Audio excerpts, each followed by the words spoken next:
Assalamualaikum warahmatullahi wabarakatuh. Berjumpa lagi dengan Bu April di pelajaran seni budaya. Ya, alhamdulillah sekarang kita sudah masuk ke semester genap. Tetap jaga protokol kesehatan walaupun kalian di rumah aja ya. Kalau kemana-mana juga kalau seperlunya aja. Terus jangan lupa pakai masker dan rajin-rajin mencuci tangan. Oke, untuk pembuka pelajaran hari ini kita berdoa dulu ya. Berdoa dengan kepercayaan dan masing-masing dimulai.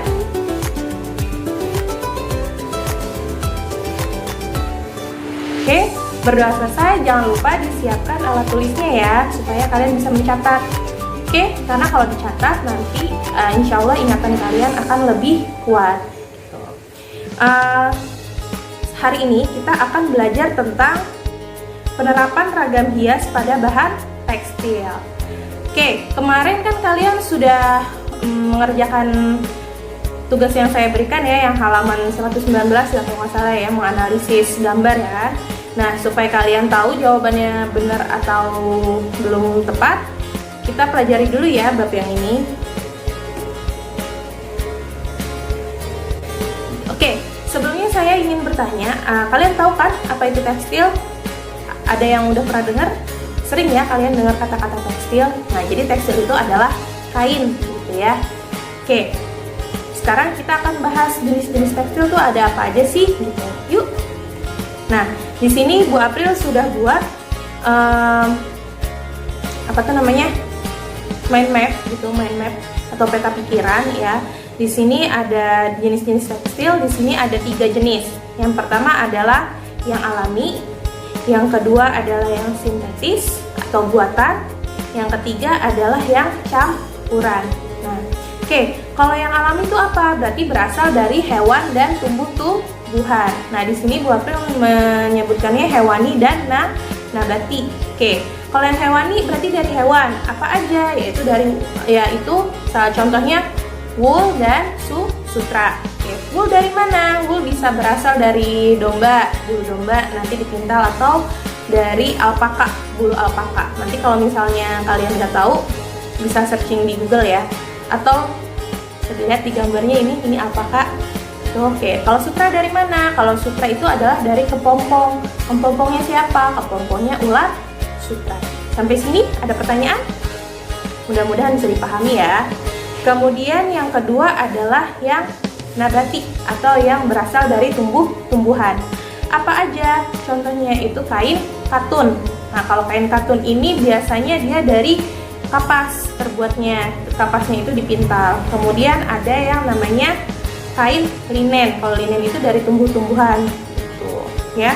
Nah, biasanya kalau yang jenis tekstil yang alami ini sifatnya ini dia menyerap keringat. Jadi kalau dipakai adem gitu, nggak panas ya. Kemudian kalau misalnya mau ngetes itu dibakar, dia mudah terbakar. Itu yang ciri-ciri dari alami. Jadi kalau misalnya dibakar, dia tuh kayak ada jadi serbuk-serbuk gitulah ya. Gitu. Nah, kalau sintetis yang gimana? Kalau sintetis itu contohnya adalah polyester, spandex, hajat dan lain-lain. Nah, itu dia dibuat dari kimiawi gitu. Jadi diolah dan jadilah sebuah kain gitu ya. Nanti kalau misalnya kalian mau tahu kain polyester kayak gimana sih, kain spandex tuh kayak gimana sih gitu, kalian coba lihat aja. Misalnya kalau kalian beli baju, lihat di ada labelnya kan suka ada tuh terbuat dari apa, bahannya ini gitu. Nah, itu bisa dilihat. Kalau spandex tuh biasanya kayak gamis-gamis yang dulu sempat ngetren tuh yang bahannya agak melar. Nah, itu dari spandex. Nah, kalau campuran apa? Berarti campuran itu adalah antara yang alami dan sintetis dicampur. Supaya apa? Supaya walaupun dia buatan tapi bisa juga tetap menyerap keringat. Sampai sini mudah dipahami ya. Jika ada pertanyaan nanti di WA aja Bu Aprilnya, insya Allah nanti akan Bu April jawab. Tapi mohon maaf agak lama karena ngantri ya, sabar. Kemudian lanjut. Nah, kita bahas juga jenis bahan perwarna tekstil. Kok bisa sih baju-baju kita nih warnanya bisa warna-warni gitu? Itu kenapa sih gara-garanya? Nah, karena diwarnain. Nah, bahannya apa aja?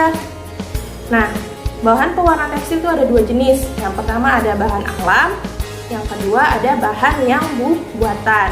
Nah, kalau yang alam berarti dari apa? Biasanya dari tumbuhan tersebut diolah sedemikian rupa dan nanti akan menghasilkan warna. Contohnya apa? Misalnya ada indigo vera. Ini contohnya gambarnya, jadi kayak daun katuk gitu modelnya gitu ya. Dia itu nanti kalau difermentasi menghasilkan warna biru. Tuh.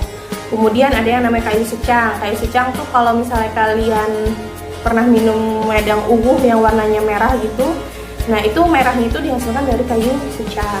Tuh. Kemudian akar mengkudu kalau nggak salah menghasilkan warna coklat ya kalau nggak salah. Ya, coklat atau merah ya? Coklat kalau nggak salah ya. Gitu. Kemudian ada banyak lagi deh macam-macam ya. Kalian bisa nanti cari sendiri di berbagai sumber. Kemudian yang buatan yang kayak gimana? Yang buatan berarti dari kimia gitu. Nah, apa aja? Wantek pertama. Wantek pernah dengar kan? Iya, banyak dijual di toko gitu. Atau mungkin waktu SD pernah tuh nyobain warnain baju pakai wantek ya kan, direbus dulu gitu.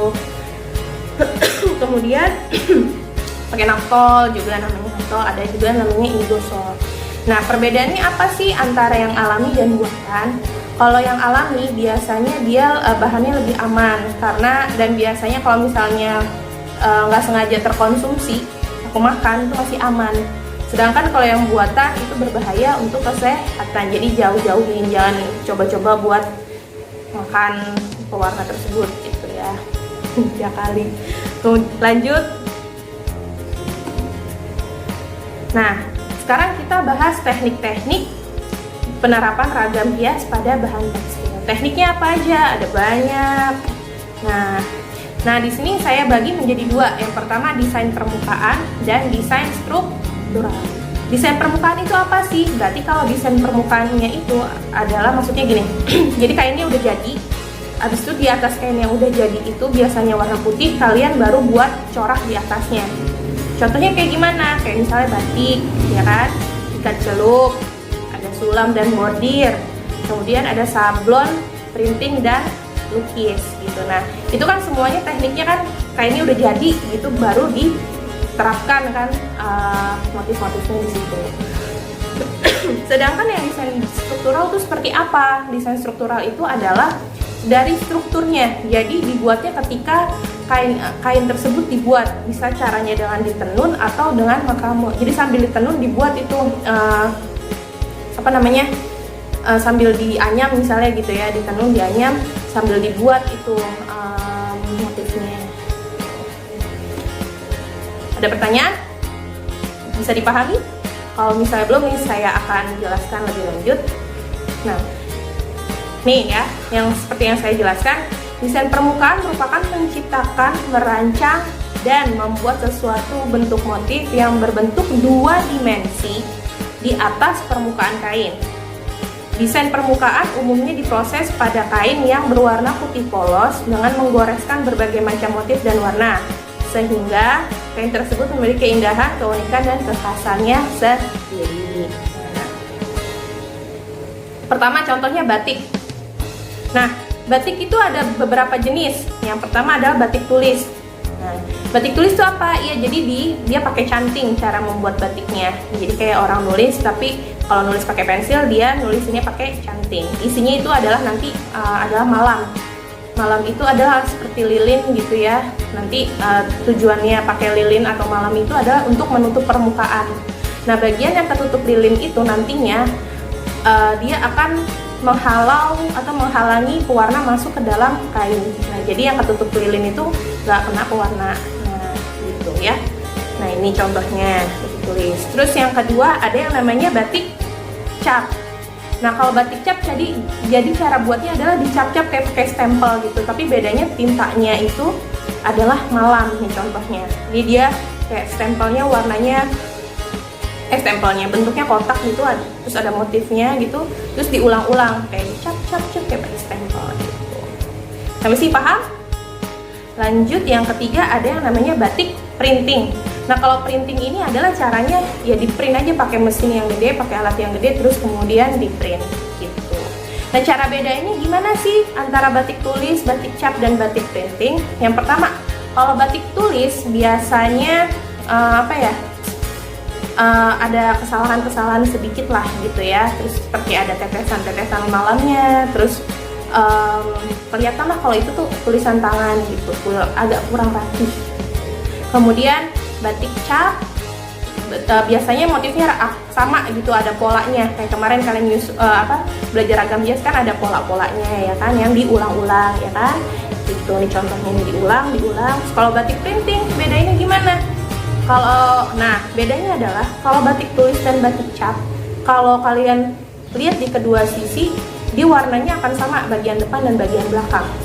Tapi kalau batik yang printing, dia kalau dilihat bagian belakangnya itu, dia pasti akan putih seperti warna kain dasarnya, itu warna putih gitu ya. Nah, jangan salah, walaupun batik tulis kesannya rada berantakan bla bla bla gitu ya, tapi ini harganya sangat luar biasa karena dibutuhkan keahlian khusus dalam menorehkan cantingnya ya kan.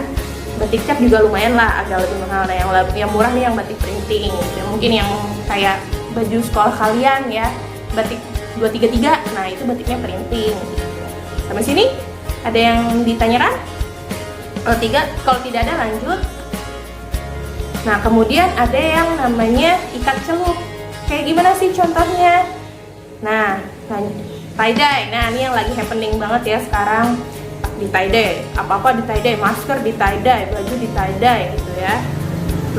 Terus yang kedua ada yang namanya shibori. Kalau shibori itu sebenarnya sama kayak si tie-dye, cuman bedanya shibori itu dia berasal dari Jepang gitu. Jadi caranya dibuatnya adalah dilipet-lipet sedemikian rupa, nanti baru dicepin ke warna tuh.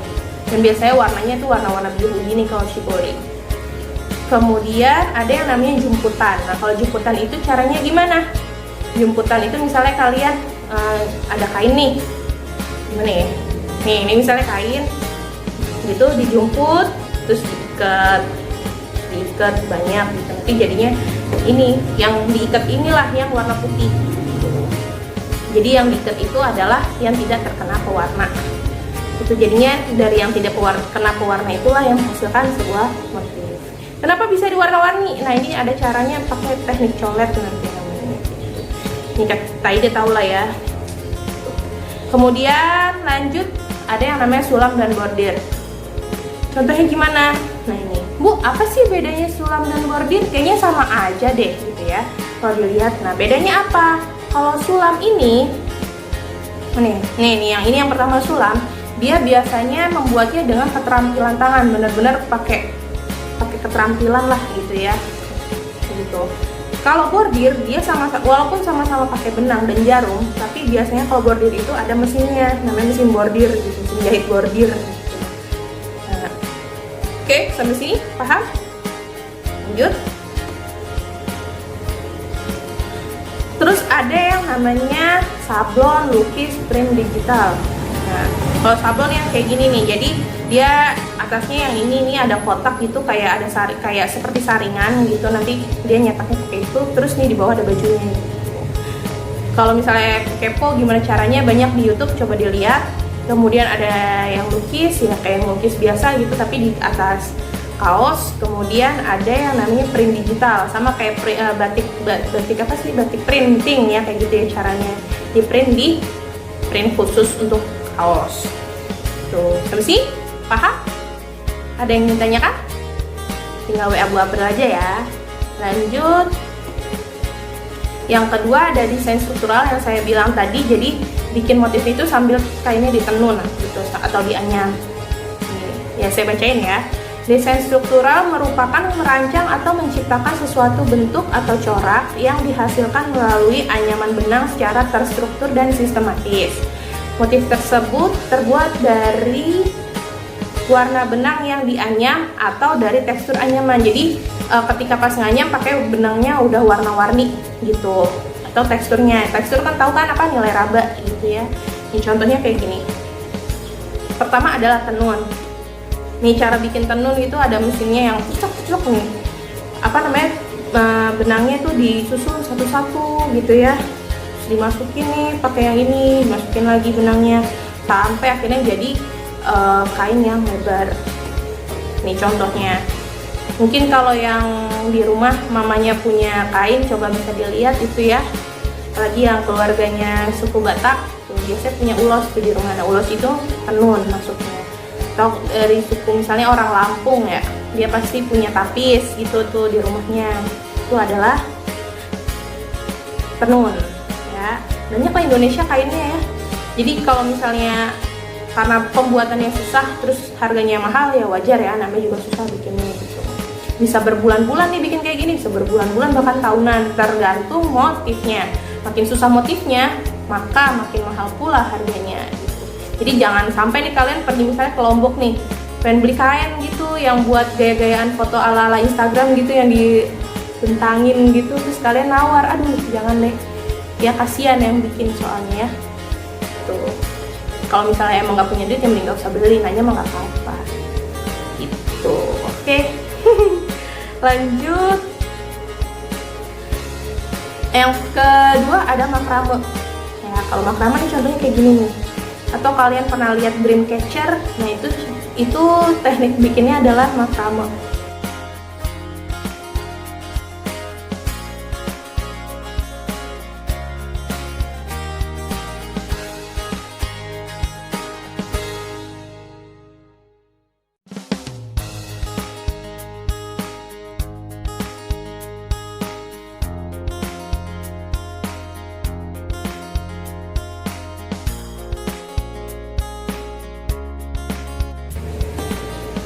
Handmade mungkin ya. Oke, Bu April mau nanya dong. Oh boleh banget, saya senang kalau ada yang nanya. Kalau misalnya mau nanya, WA aja, nggak apa-apa, jangan malu-malu, nggak usah ragu-ragu, karena kalau nggak nanya takutnya saat di jalan ya nggak tahu malah bingung gitu ya. Oke, kalau misalnya sudah, silakan dicek latihan soal pada tugas kelas di Google Classroom, atau bisa cek juga di channel Telegram @sb7233. Nah ya, itu kalau di Telegram misalnya kalian, Bu saya susah masuk Google Classroom, nggak masuk berat lalalala, ya udah nggak apa-apa, kalian bisa cek di Telegram, karena kalau di Telegram itu enaknya chat yang sebelum-sebelum itu bisa dibaca. Jadi kalau kalian ketinggalan tugas, kalian bisa cek di situ gitu. Dan untuk semester ini saya perbolehkan kalian untuk mengirim tugas secara langsung ke saya melalui Japri, WA atau Telegram. Mau ngirim tetap di Google Classroom juga nggak apa-apa, bebas, yang penting tugasnya dikumpulin dan memudahkan kalian aja, saya sih tujuannya gitu ya. Jangan lupa dikerjakan, tetap jaga protokol kesehatan. Wassalamualaikum warahmatullahi wabarakatuh.